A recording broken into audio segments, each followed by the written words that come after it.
Welcome to the Tech Egg. Don't get scrambled. Enjoy the video. You start by identifying the exact LCD part number so you can order the correct controller board. This ensures signal compatibility.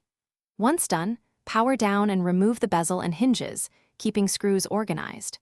You'll detach the inverter or backlight connector and the LVDS or EDP ribbon. Handle the ribbon with care to avoid kinks. Make sure to label connectors and photograph each step so reassembly is straightforward. This saves time and prevents errors when you match cables to the new controller. You now mount the controller board and connect the display ribbon. Align pins precisely to avoid bent contacts. Once attached, connect the backlight power lead. LED displays often need a separate 12V rail, so verify voltage labels before powering.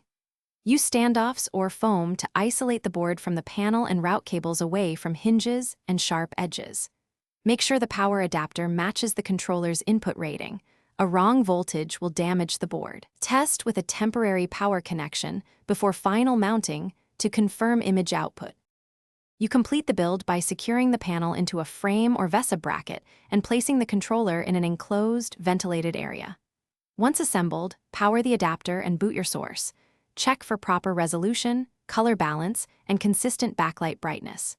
If controls or audio are used, validate those too. If the screen stays blank, make sure the ribbon is fully seated and the power supply voltage/current is correct. Swapping the controller with a known good unit or reseating connectors usually resolves the most common. Thanks for watching. Consider subscribing if I helped unscramble your problems.